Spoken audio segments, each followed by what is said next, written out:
Assalamualaikum warahmatullahi wabarakatuh. Alhamdulillah wa kafa, wassalatu wassalamu ala nabiyil mustafa wa ala alihi wa sahbihi ahli sidqi wal wafa, amma ba'd. Faqala Allah ta'ala fi kitabihil karim, ya ayyuhalladzina amanu la ta'kulu amwalakum bainakum bil batil إلا أن تكون تجارة عن تراض منكم ولا تقتلوا أنفسكم إن الله كان بكم رحيما. Ikhwatal iman, saudara-saudaraku seiman dan seakidah yang semoga dimuliakan oleh Allah Subhanahu wa taala. As-sanah al-jadidah, tahun baru penuh dengan harapan umat manusia untuk berubah menjadi yang lebih baik. Ikhwatal iman hafizakumullah, keinginan itu sudah barang tentu merupakan keinginan yang terpuji, ar-raghbah al-mahmudah. Ketika seseorang begitu memasuki tahun baru, apakah tahun baru Hijriyah atau tahun baru Masihiyah, tahun baru Qamariyah atau tahun baru Syamsiyah, ingin berubah menjadi yang lebih baik adalah sesuatu yang terpuji. Tetapi faktanya Bapak Ibu sekalian, tidak sedikit manusia yang punya keinginan lebih baik, tapi dalam prakteknya, dalam kenyataannya mereka memasuki tahun baru dengan sekian bentuk perbuatan kemaksiatan yang merusak dirinya dan merusak bangsanya. Nah, kita sebagai kaum muslimin sudah barang tentu harus jujur, benar-benar ingin berubah menjadi yang lebih baik dalam kehidupan secara umum. Nah, kajian kita pada siang hari ini kita khususkan kepada perbaikan diri kita dalam berbisnis, dalam mencari nafkah, dalam mengelola harta, dalam membangun ekonomi kita. Kenapa ya ikhwatal iman hafizakumullah? Karena harta, ekonomi, dan bisnis sangat berpengaruh kepada masa depan kita, dan yang terlebih penting lagi masa depan di akhirat kita nanti. Itulah tema yang kita kaji dengan ungkapan bahasa Arabnya adalah al-malu wal-iqtisadu wat-tijaratu fil Qur'anil Karim was sunnah an-nabawiyah. Harta, ekonomi, dan bisnis dalam perspektif Al-Quran Al-Karim dan sunnah nabawiyah. Bagaimana kegiatan kita setiap hari seperti ini, mencari nafkah, di antara kita berbisnis dan juga membangun ekonomi kita agar lebih baik.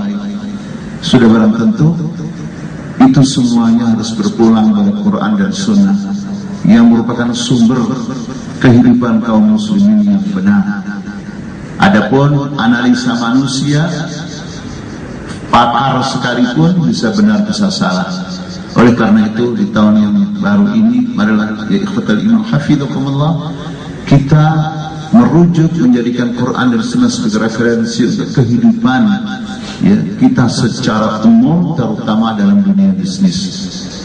Pertama yang harus kita fahami dan sekaligus nanti kita lakukan adalah i'tibarul mali khairan wa ni'matan fi yadis salihin. Jadi al-mal, harta di dalam Al-Quran dan sunnah itu disebut khair. Khair artinya apa Bapak Ibu? Khair, baik. Wa ni'matan, dan nikmat. Kapan harta, ekonomi, dan bisnis itu menjadi baik dan nikmat dalam hidup ini? Ketika fi yadis salihin, di tangan orang-orang yang saleh. Karena ketika bisnis, ekonomi, harta benda berkembang di tangan orang-orang yang saleh, maka akan terjadi perbaikan dalam rumah tangganya, perbaikan di masyarakatnya. Karena harta ketika di tangan orang-orang yang saleh akan digunakan untuk memproduksi kebaikan-kebaikan, untuk melaksanakan kewajiban kepada keluarganya, anak istrinya, karena seorang suami bertanggung jawab pada mereka, seperti dalam ayat 34 surat An-Nisa. Ar-rijalu qawwamuna 'alan nisa'i bima faddala Allahu ba'dahum 'ala ba'din wa bima anfaqu min amwalihim. Bagi masyarakatnya juga mendapat kebaikan, apalagi yang fuqara dan masakin mendapatkan zakat infak dari mereka, sehingga terjadi perbaikan di tahun baru ini ketika mereka memahami bahwa harta itu sebuah kebaikan, harta itu sebuah nikmat ketika di tangan orang yang saleh. Berbeda kalau berada di tangan orang yang fasik, akan merusak dirinya dan merusak bangsanya dengan narkoba dan pengaruh mabuk, akhirnya membunuh orang dengan cara menabrak dan lain sebagainya. Nah, pertanyaannya, mana ayat yang berbicara bahwa harta benda itu, ya ikhwatal iman, adalah merupakan kehidupan, pokok kehidupan dalam hidup ini, yaitu dalam surat An-Nisa surat 4 ayat 5. Wa la tu'tus sufaha'a amwalakum allati ja'ala lakum qiyama. Dan janganlah kau berikan atau kau serahkan kepada orang-orang yang sufaha. Safih itu bodoh, artinya tidak bisa mengelola keuangan. Harta benda kamu yang Allah jadikan harta benda itu kiamat, pokok kehidupan. Subhanallah, kenapa harta disebut oleh Allah pokok kehidupan? Sehingga kita bersemangat untuk berbisnis, untuk mencari nafkah, untuk meningkatkan gaji kita, perolehan kita. Kalau seluruh kegiatan kita semua membutuhkan mal. Bahkan amal yang paling utama setelah iman itu al-jihad fi sabilillah juga membutuhkan harta. Bahkan seluruh ayat-ayat tentang jihad selain ayat 111 surat At-Taubah selalu mendahulukan harta. Yujahiduna fi sabilillah bi amwalihim, baru ba'anfusihim. Jadi pokok kehidupan dalam rumah tangga, dalam membangun perusahaan, membangun bangsa. Oleh karena itu al-mal dalam pandangan Al-Quran itu sangat positif. Yang kedua, di dalam Al-Quran, al-mal, harta, bisnis, ekonomi, selain disebut oleh Allah sebagai pokok kehidupan, Allah sebut dengan kata khair, yaitu dalam surat Al-Adiyat ayat 8. Wa innahu lihubbil khairi lasyadid. Maknanya lihubbil mal. Jadi al-mal, harta, yang setiap hari kita melaksanakan kewajiban kita bekerja untuk mencari harta, itu Allah sebut dengan kata khair, kebaikan. Dalam ayat yang lain, in taraka khairan lil wasiyah. Sehingga itu Imam Hafidhahullah, tidak ada khair, tidak ada kebaikan bagi seorang suami, bagi laki-laki yang tidak mencari nafkah, yang tidak mencari harta benda untuk kebutuhan hidup. Tidak ada khair, karena al-mal adalah khair. Makanya Bapak Ibu, kita pernah ingat dalam perjalanan salafus salih, Umar bin Khattab radhiyallahu anhu pernah menegur seorang pemuda yang dilihat beliau malas bekerja meskipun rajin ke masjid. Ditanya, ya fulan, kamu di masjid terus, siapa yang membiayai kamu? Dia menjawab, akhi, saudaraku. Maka langsung Umar mengatakan, akhuka afdalu minka. Saudara kamu yang bekerja, yang mencari nafkah itu lebih utama daripada kamu, meskipun kamu berada di masjid. Subhanallah. Yang ketiga adalah, ketika al-mal itu khair, kebaikan, maka sebaliknya ya ikhwan dan akhwat, al-faqru adalah bala, kefakiran, kesulitan dalam ekonomi, dalam bisnis, dalam harta, itu disebut dalam Al-Quran bala, ujian, musibah. Bahkan sebagian ulama mengatakan azab. Kita bisa membayangkan kalau sebuah rumah tangga dililit ya, penderitaan yang bernama kefakiran, itu bisa membahayakan. Meskipun bukan hadis, tapi ada benarnya. Ini saya katakan supaya nanti kita tidak berlebihan juga ketika berbicara tentang kefakiran. Karena ada ungkapan yang berbunyi kadal fakru ayyakuna kufran. Kefakiran itu hampir menjadi kekufuran. Itu tidak hadis yang benar, bukan sabda Rasulullah. Tapi ada benarnya. Maksudnya perlu direnung. Karena tidak sedikit orang yang murtad, di antara sebabnya adalah negara dilanda krisis dikarenakan mereka dulu kufur terhadap nikmat Allah. Ini bisa Anda lihat dalam surat An-Nahl, surat 16 ayat 112. Wa daraballahu mathalan qaryatan kanat aminatan mutma'innah ya'tiha rizquha ragadan min kulli makan fakafarat bi an'amillah فأذاقها الله لباس الجوع والخوف بما كانوا يصنعون. Jadi Allah memberikan perumpamaan sebuah negeri yang dulunya aman, tentram, masya Allah, hafizakumullah, aman, tentram, rezeki itu datang dari mana saja, berlimpah. Negara mana yang minyak itu di bawah juga ada, di atas ada? Negara mana? Negara mana yang minyak di bawah banyak, di atas juga banyak?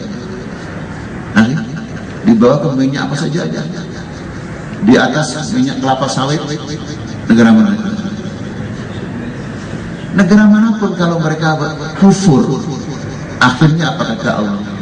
Karena fakafarat bi an'amillah fa'adzaqahullah, maka Allah merasakan badan libasal judi wal khauf, pakaian kelaparan. Maksudnya diseliputi dengan kelaparan dan ketakutan disebabkan perbuatan mereka. Oleh karena itu, ikhwatal iman, sudah barang tentu kita sebagai seorang muslim di tahun baru ini ingin lebih baik, dan Al-Quran sudah memberikan petunjuknya. Ini yang pertama. Kemudian bagaimana petunjuk Al-Quran tentang bisnis, tentang mal, ya. Mal ini terjemahnya luas, tidak seperti terjemahan sebagian ibu-ibu yang diterjemahkan dengan mall. Alasannya kalau karena tidak punya mal tidak bisa pergi. Nah, itu maknanya sempit, lebih luas daripada itu. Al-malu adalah malullah subhanahu wa ta'ala. Harta itu adalah harta Allah. Jadi ketika bapak, ibu dan saya mendapatkan harta, keuntungan dari bisnis atau gaji yang besar dari sebuah perusahaan atau gaji yang besar dari sebuah perguruan tinggi, ingat itu harta benda Allah, titipan Allah. Jadi status kita ya ikhwatal iman, wal insan mustakhlafun fi. Jadi insan, manusia, posisinya adalah orang yang diberikan amanah oleh Allah menjadi khalifah. Bapak Ibu, saya bertanya, ketika seseorang dijadikan oleh Allah sebagai khalifah, ya, itu mengaturnya semaunya dia atau semaunya yang ngasih amanah? Oleh karena itu harta tidak boleh digunakan dengan cara yang ya, tidak diridhoi oleh Allah. Makanya dalam surat An-Nur, Bapak Ibu, surat 24 ayat 33, Allah katakan, wa atuhum min malillahi alladzi ataakum, berilah mereka, berilah mereka harta benda dari harta benda Allah yang Allah berikan kepada kalian. Sehingga ketika kita berhasil dalam dunia bisnis, kita berhasil dalam membangun profesi kita di sebuah perusahaan yang gaji kita lebih besar daripada yang lain, ingat itu malullah, harta titipan Allah yang akan diminta pertanggungjawaban oleh Allah. Dari mana kita mendapatkannya dan untuk apa? itu nikmat tadi saya katakan. Dan Allah berfirman dalam surat yang lain, "Tsumma la tus'alunna yawmaidin an-na'im." Inilah Indonesia lebih baik. Karena semua orang faham setelah berinteraksi dengan Al-Quran bahwa mal-malullah sehingga tidak mungkin uang mubadir begitu miliaran. Di mana uang miliaran yang tidak jauh dari Jakarta yang berhamburkan? Antum keluar tol Soksa sebelum Bogor belok mana? Itu nggak akan terjadi karena dia tahu bahwa mal-malullah. Subhanallah. Sehingga betul-betul tahun baru lebih baik bagi orang yang memahami Al-Quran dan Sunnah dan mengamalkannya. Wal insan manusia sekedar mustakhlafun fi. Jadi manusia sebenarnya bukan berkuasa, bukan yang punya. Dia sekedar khalifah, sekedar menjadi orang yang diberikan amanat oleh Allah Subhanahu wa taala. Berarti harus sesuai dengan keinginan Allah, sesuai dengan iradat Allah. Hafidhahullah. Dalam surah Al-Hadid, ya. Wa anfiqu mimma ja'alakum mustakhlafina fi. Dan infakkanlah harta benda di mana kamu dijadikan oleh Allah sebagai khalifah. Jadi bukan punya kamu, sekedar titipan saja, kepercayaan saja, dan nanti akan diaudit oleh Allah, ditanya oleh Allah. Yang ketiga, Bapak sekalian, bagaimana Al-Quran dan As-Sunnah berbicara tentang bisnis, tentang harta, tentang ekonomi, yaitu ad-da'watu ilal amali wal kasbi thayyib. Quran selalu menyeru, memanggil kita, memotivasi kita untuk bekerja dan bekerja. Wal kasbi at-thayyib, dan mendapatkan harta yang thayyib, yang baik. Subhanallah ya ikhwah hafidhullah, sampai panggilan untuk mendapatkan rezeki yang halal, yang thayyib, yang baik itu, subhanallah, di luar dugaan sebagai manusia. Di saat selesai sholat Jumat sampai menggunakan huruf fa, menggambarkan jeda antara sholat Jumat dengan mencari nafkah itu sangat sebentar. Kan dalam surat Al-Jum'ah ayat 10 bunyinya kan, fa'idha qudiyatis sholatu fantashiru fil ardi wabtaghu min fadlillah. Maka apabila selesai sholat Jumat, fantashiru fil ard, maka menyebarlah kalian di muka bumi. Allah sampai tidak menyebut kota Madinah, walaupun ayat ini turun di Madinah, menggambarkan semangat atau era globalisasi sudah jauh-jauh diingatkan oleh Allah bahwa kita siap menghadapi dunia global. Sampai-sampai ketika mencari rezeki, Allah tidak menentukan hanya di Madinah saja, tapi di muka bumi, karena semua bumi Allah, untuk mencari anugerah Allah yang bernama rezeki. Itu setelah sholat Jumat. Baik-baik. Berbeda dengan asumsi sebagian orang. Ketika selesai sholat Jumat di masa musim panas, kemarau, di saat Ramadan, tradisi sebagian orang yang selesai sholat Jumat kemana-mana. Sementara belum jam 1 kemana? Ada nggak ayat Al-Quran, fa'idha qudiyatis sholatu fanumu, ya. Maka ketika sholat Jumat tidurlah kalian sampai jam 1. Ada enggak? Ada kata iman. Kalau kaum muslim seperti ini, insya Allah tidak akan terkalahkan oleh orang-orang kafir dalam mencari rezeki dan berbisnis.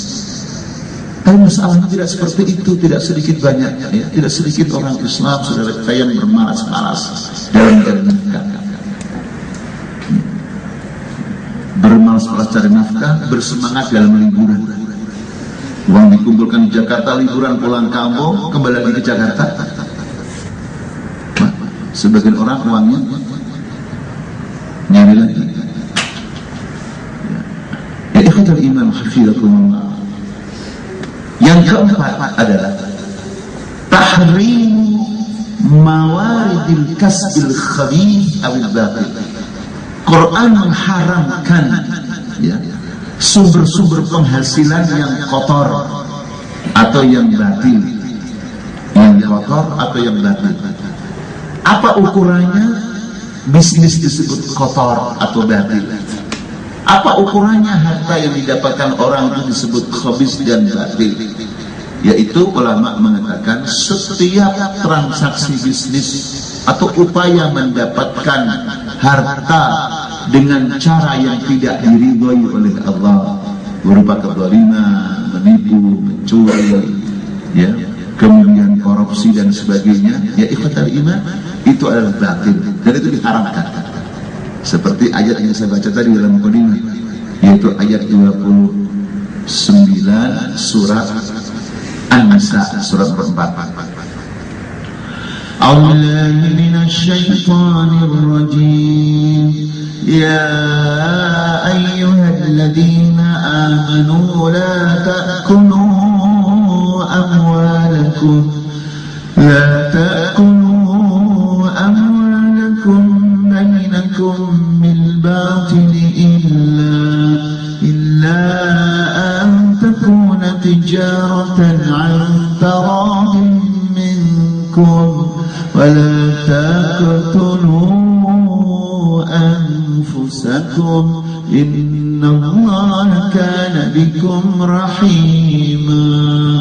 Hai orang-orang yang beriman, janganlah kalian saling memakan ya, harta benda kalian dengan cara yang batil, salah ya, di antara kalian, kecuali ya, dengan cara tijarah, perdagangan yang saling riba.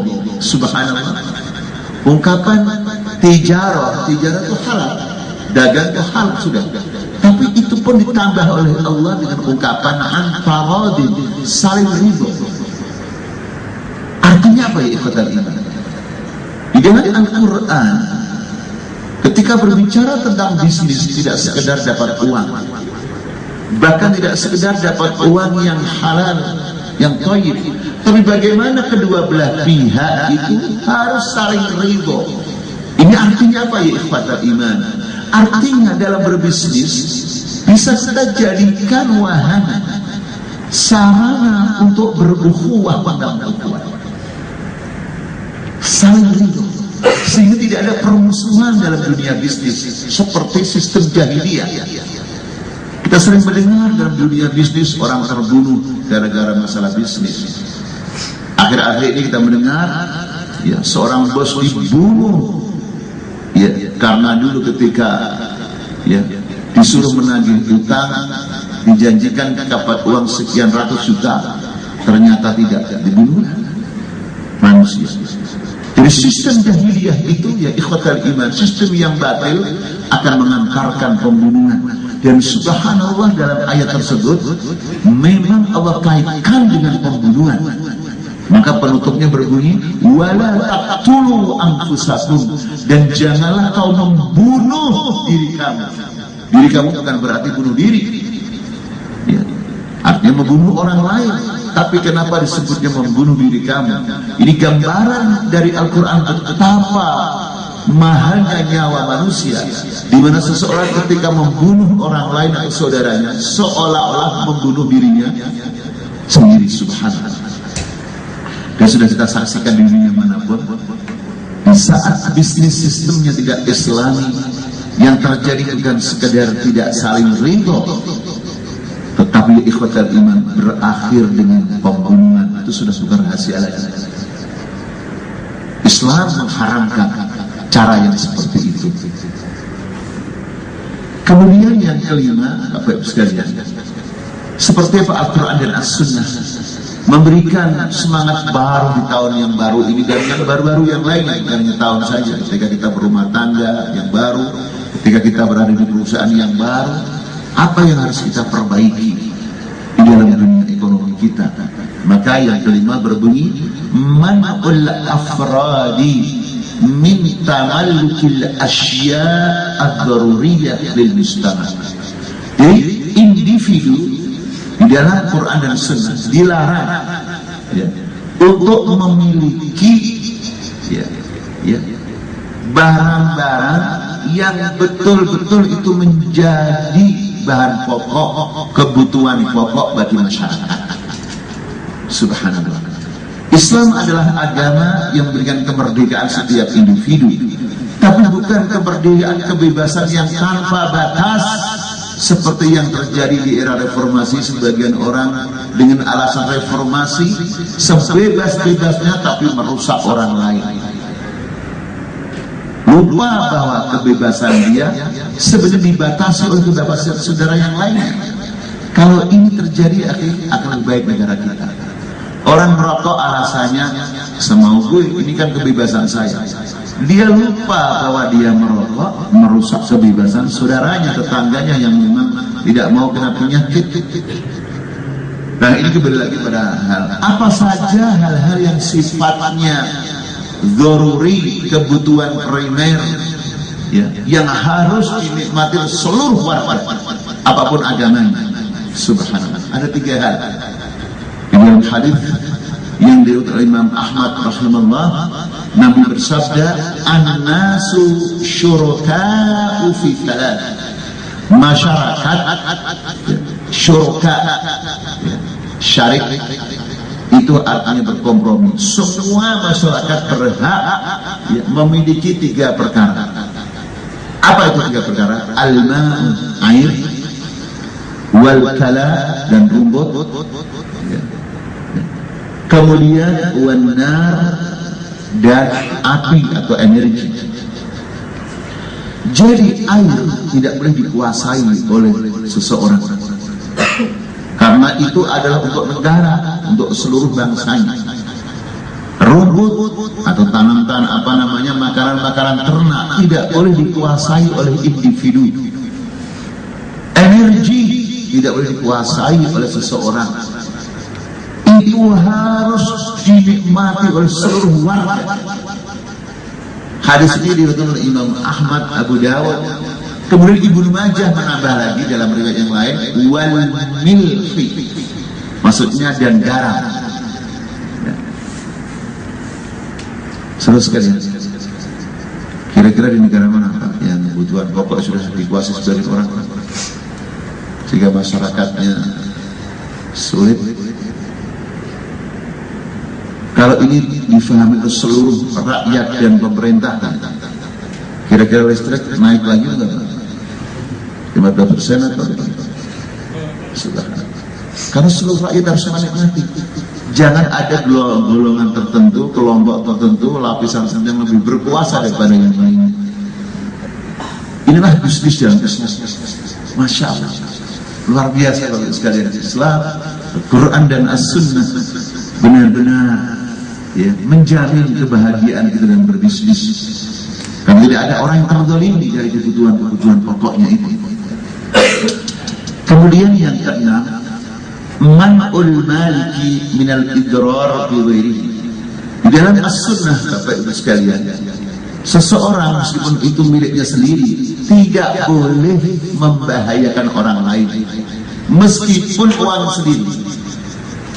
Ya nggak sah jauh-jauh lah kemarin ya, malam tahun baru, seseorang beli mercon ya, beli petasan, uangnya sendiri kan, itu di telinga indah dan merusak telinga kita. Apalagi kalau zaman dulu di kampung dibuang ke atas rumahnya dari apa yang rumbia atau apa dulu yang kira-kira langsung bagus atau sama rata. Indahnya Islam sehingga tidak ada kayak kejadian sekarang ini. Tidak sedikit setiap lebaran atau tahun baru ada saja musibah, tetapi perbuatan manusia, karena perbuatan manusia sendiri. Jadi tidak boleh saudara sekalian kita meskipun punya harta benda kita sendiri tapi membahayakan orang lain. Tadi sama aja ahlul udud, orang beli udud itu kan uang sendiri kan? Tapi di sampingnya ada orang yang ya lagi duduk sehingga sarungnya menjadi korban bolong. istrinya menjadi korban, mati duluan. Akhirnya suaminya senang atau sedih? Saya tanya kepada antum, sedih? Berapa hari sedihnya? Enggak boleh seperti itu. Mana dalilnya? Dalilnya hadis yang jelas, hadis dari Imam Ahmad. Nabi bersabda, la dharara wa dirar. Tidak boleh membahayakan diri sendiri dan tidak boleh membahayakan orang lain. Coba kalau kita bisnis, ada 10-15 saudara-saudara kita berbisnis, kemudian ingat hadis ini, maka hati-hati. Tidak mudah dia berspekulasi membahayakan modal atau saham saudaranya, karena hadisnya la dharara wala dirar. Hatta uang sendiri tidak boleh, karena membahayakan dirinya juga tidak boleh, apalagi membahayakan orang lain. Subhanallah. Saudaraku, yang ketujuh adalah tanmiyatul mal bima la yadurru al-akhlaq wal maslahah al-aman. Jadi ketika kita punya harta dari uang gaji kita, ya, atau uang apa saja, maka kita dimotivasi untuk mengembangkan, untuk mentambah, untuk menginvestasikan agar berkembang dan berkembang. Tetapi ingat, tidak boleh ya, pengembangan uang kita itu ya, membahayakan akhlak dan kepentingan umum. Berarti usaha karaoke yang menjanjikan itu boleh atau haram? Sesuai dengan kaidahnya, boleh nggak? Karaoke itu meningkatkan akhlak seseorang atau perusahaan? Seperti itu. Hiburan-hiburan yang merusak akhlak tidak diperbolehkan, boleh dengan alasan hiburan. Kartu merusak. Hafidhakumullah. Ini kan sering dikampanyekan di TV-TV, berhasil dalam bisnis karaoke dan sebagainya. Lupa bahwa itu merusak akhlak, merusak kepentingan umum. Rumah tangganya ibu-ibu, rumah tangganya bapak-bapak hancur karena bisnis-bisnis yang merusak akhlak tersebut. Subhanallah. Hafidhakumullah.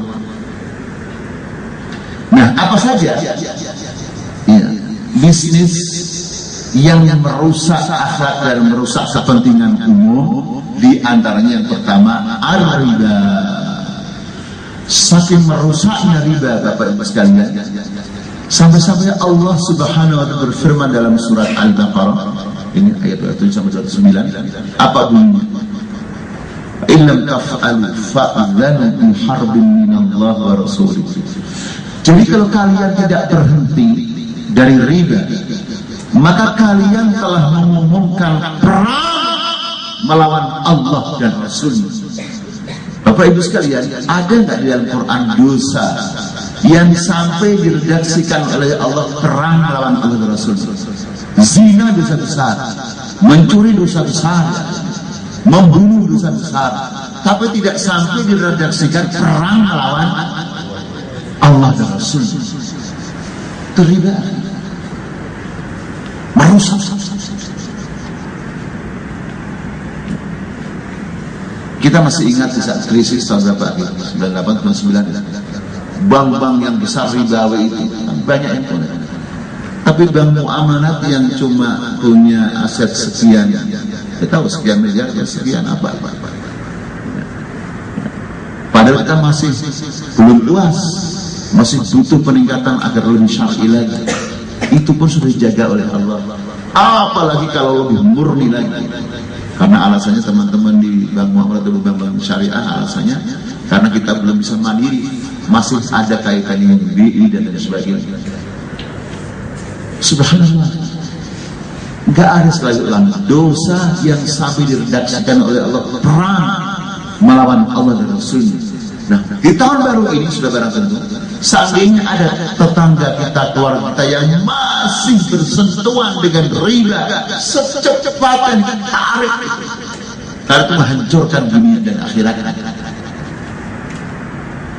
Anda bisa bayangkan bisnisnya, pelakunya, penulisnya, saksinya, semua dilaknat oleh Allah. Riba.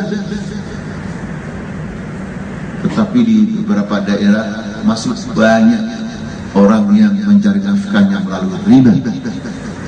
Dan ketika kita tanya, bapaknya beragama Islam, bahkan na'udzubillah min dzalik, sebagian orang tuanya disebut oleh orang kampung kiai, sehingga masyarakat yang lain seolah-olah mendapat pembenaran. Ini terjadi, saya melihat sendiri di sebagian daerah. Mayoritas beragama, bahkan benar 100% beragama Islam, tapi masih bersentuhan dengan riba yang menghancurkan itu. Kemudian lagi yang tidak diperbolehkan meskipun dengan alasan ya, menginvestasikan harta bendanya atau dananya, yaitu al-ihtikar, menimbun barang yang memang itu menjadi kebutuhan masyarakat. Seperti apa dulu lagi, kalau ada mau naik ditimbun dulu, Allah musta'an. Sampai-sampai redaksinya pakai adatul hasr.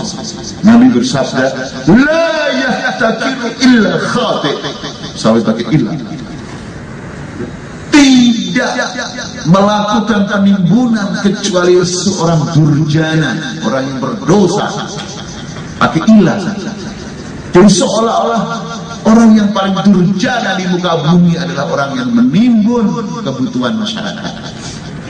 Sampai la dan illa itu dalam bahasa Arab tersebut ya, adatul hasri, alat untuk mengkhususkan. Seolah-olah di dunia ini orang yang paling jahat adalah orang yang menimbun ya, kebutuhan masyarakat.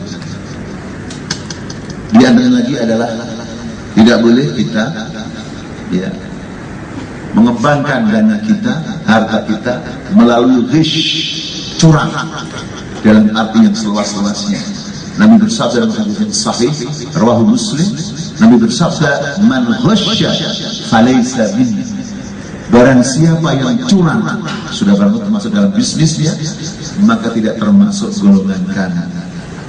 Ya ikhwanafidakumullah, ini juga jangan sampai dialamatkan dalam bisnis saja, termasuk anak-anak kita ketika belajar kelas 3 SMA atau SMP atau semesteran ya, dia curang nyontek. Ini juga tidak termasuk umat Nabi. Kenapa? Karena kaitannya dengan rezeki. Akhi, di dunia ini seseorang ketika melamar pekerjaan, di antara syaratnya apa yang harus dilampirkan? Ijazah. Ijazah itu didapatkan melalui curang. Pertanyaan, bagaimana ketika dapat gaji yang melalui ijazah, dan ijazah dicari dengan curang? Maka kalau saya ini masih di UAS saya dari ujian semester saya, kalau ujian saya sendiri bisa tungguin sendiri mahasiswa, harta bendanya, tas-tasnya suruh keluar semua. Saya katakan, syabab, ini ujian yang paling ikhlas dan paling irit. Kenapa paling irit? Karena nggak usah bawa bapak. Saya uji lisan satu persatu, ya, satu persatu, dan paling ikhlas karena Allah, karena nggak ada yang ya, membisiki. Jadi mahasiswa yang kalau kuliah setiap baru pintar ngomong, begitu diuji seperti itu, kita kayak di pengadilan di padang mahsyar, sampai mungkin sebagian yang sudah hafal lupa semua juga. Kita latih seperti itu karena kita tidak akan ya, mengatakan seorang mahasiswa sukses hanya dari nilainya. Nilai bagus kalau cara menjawabnya nyontek. Kenapa? Karena sebagian perguruan tinggi ketika saya yakin sudah S2, S3 dan saya tidak ngawasi langsung karena sudah dapat panitianya, saya perkirakan mereka itu nyontek. Kenapa nyontek? Jawaban mirip kayak fotokopi, jawabannya sama, sampai redaksinya sama. Itu S2, langsung bayangkan. Terus mereka nanti setelah dapat master atau doktor, karena jadi pegawai negeri, golongannya apa? Golongannya apa setelah dapat master atau doktor? Naik kan? Naik kan? Golongan naik berarti gajinya naik dengan cara nyontek seperti itu. Wajar kalau anak-anaknya narkoba, anaknya pacaran, anaknya tawuran, bahannya seperti itu. Ghish. Makanya man ghasya falaysa minni. Terakhir saudara sekalian, Bagaimana Al-Quran dan As-Sunnah ya ikhwatal iman hafizakumullah berbicara tentang bisnis, yaitu tahqiqul iktifa al-dzati lil ummah. Kita semua kaum muslimin berkewajiban untuk mewujudkan kemandirian bagi bangsa ini, bagi umat kita. Artinya apa? Jangan sampai diri kita dan bangsa kita menjadi bangsa yang sering hutang, yang hobinya hutang. Karena orang yang hutang itu tidak akan mandiri. Makanya doanya kan itu di antara doanya kan dikaitkan antara ya bahayanya hutang dengan ketidakmandirian. Allahumma ni'udzubika minal hammi wal hazan berarti wal kasal wa ghalabatil daini wa qahril rijal. Jadi hutang dan dipaksa oleh bangsa lain. Akhirnya menyusun kabinet tidak bisa merdeka, pasti akan dipaksa dia. Pasti ada titip-titipan. Gubernur itu, gubernur ini, menurut Bangor ini tidak mungkin dia mandiri. Karena saudara sekalian, kita punya hutang. Punya Islam, Al-Quran dan Sunnah ya ikhwatal iman, yang memberikan petunjuknya pada kita semua agar kita mandiri. Sehingga ada hadis yang sangat populer, amal manusia yang paling utama adalah mencari rezeki dengan tangan sendiri. Bahkan sampai-sampai Nabi SAW mengatakan, seandainya kamu tahu besok itu kiamat dan di tangan kanan kamu, di tangan kamu ada biji kurma, maka apa? Buanglah ke tanamlah. Tanamlah. Logikanya kalau sekarang nanam besok kiamat berbuah atau belum? Lima. Karena Islam adalah dinul amal. Islam adalah agama kerja. Tidak semata-mata berorientasi kepada hasilnya apa, dapat apa saya. Itulah kemandirian. Makanya Nabi SAW bagaimanapun krisisnya nggak ada dalam sejarahnya, hutang pada Romawi, hutang pada Persia, hutang pada Yahudi nggak ada. Sehingga negara Islam di ikhwatal iman betul-betul merdeka. Ini ikhwatal iman hafizakumullah. Al-mal harta, al-iktisad ekonomi, tijarah bisnis di dalam pandangan Quran dan Sunnah. Lalu sekalian, semoga di tahun baru ini dan tahun-tahun selanjutnya ya bisnis kita, nafkah kita, cara mencari ya harta kita lebih baik daripada sebelumnya. Dan itu saudara sekalian adalah bentuk daripada perubahan menuju lebih baik. Apalagi mal dikatakan oleh Allah qiyam ya, adalah merupakan ya, kebutuhan pokok dalam kehidupan ini. Karena seluruh aktivitas kita tidak bisa lepas daripada harta benda. Terus sekalian saya ingin menyampaikan kepada mereka